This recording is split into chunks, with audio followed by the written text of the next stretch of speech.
আমি ইসরায়েল আসার পর থেকে, ইসরায়েলের ভিডিও দেওয়ার পর থেকে সবাই আমাকে একটাই কমেন্ট করেন, ইসরায়েল কেন গেছেন, ইসরায়েল পাপের দেশ, আপনি অনেক পাপী, এই জন্য এত পাপের দেশে গেছেন, দাজ্জালের দেশে গেছেন, পৃথিবীতে আর কোনো দেশ পান না, ইসরায়েলে কেন গেছেন।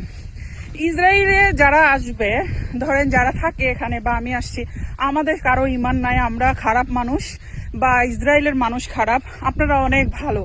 আপনাদের দেশে ঘুষ, নারী নির্যাতন, শিশু নির্যাতন, 2 বছরের বাচ্চা ধর্ষণ, 100 টাকার জন্য একজন নার্স ইঞ্জেকশন দেয় না, তারপরে নারী নির্যাতন তো চলছেই প্রতিদিন, নানা রকমের বলৎকার, কোন কোন অন্যায়টা হয় না, খাবারে ভেজাল, খাবারে বিষ, বা শিশু খাবার পর্যন্ত ভেজাল বানানো হয়, কসমেটিক্স থেকে শুরু করে সকল কিছু নকল 2 নাম্বার বানানো হয়।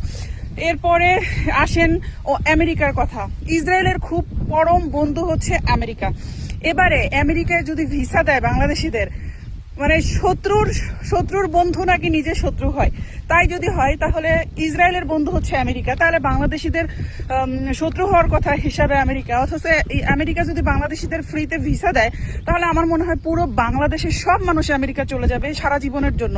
যদি আমেরিকা এটাও ঘোষণা দেয় যে কোনোদিন আর বাংলাদেশি ফিরতে পারবে না, তাও তারা মেনে নিবে। শুধু আমেরিকা কেন, ইসরায়েলে যদি এটা ঘোষণা দেয় যে বাংলাদেশিদের জন্য আমরা ফ্রি ভিসা দিচ্ছি, কোনোদিন আর আপনারা বাংলাদেশে ফিরতে পারবেন না, আমার মনে হয় মিনিমাম কয়েক লক্ষ মানুষ চলে আসবে এখানে উন্নত জীবনযাপনের জন্য। এখন আমাকে যে সবাই কমেন্টে বা ইনবক্সে এরকম বাজে বাজে কথা বলেন, এটা আপনারা কিভাবে বলেন আমি জানি না। আমার এখানে রিজেক্ট আছে, এখানে আমি সুযোগ পেয়েছি, যে কোনোভাবে চলে এসেছি, এখান থেকে আমার রিজেক্ট অন্বেষণ হচ্ছে, দ্যাটস ইট।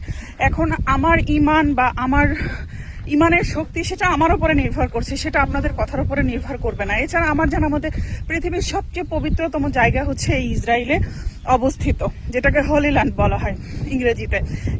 এখানেও প্রচুর পরিমাণে মুসলমান আছে, এমনকি সৌদি আরব, বাহরাইন, যেগুলো মুসলিম কান্ট্রি আছে, সেখানেও কি পাপ হয় না, সেখানেও কি মুসলিম নির্যাতন হয় না? এই যে ইন্ডিয়াতে হাজার হাজার মসজিদ এখন ভাঙতেছে, পুড়িয়ে ফেলতেছে, কি করতে পারতেছেন আপনারা? ইন্ডিয়ার সাথে কি আপনারা বন্ধুত্ব বন্ধ করে দিবেন?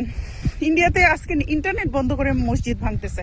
তো যারা এই ধরনের কমেন্ট করেন, আরেকটি কথা ভুলে গেছি, আপনারা বাংলাদেশের মানুষ এতটাই ইমানদারি যে আমার মতো একটা মধ্যবয়স্ক নারী যে কিনা কন্টেন্ট তৈরি করি নিজেদের প্রয়োজনে, সেই নারীর ইনবক্সে এসে আপনারা বাজে ছবি পাঠান। আপনারা এত ভালো মনের, এত ভালো ইমানের।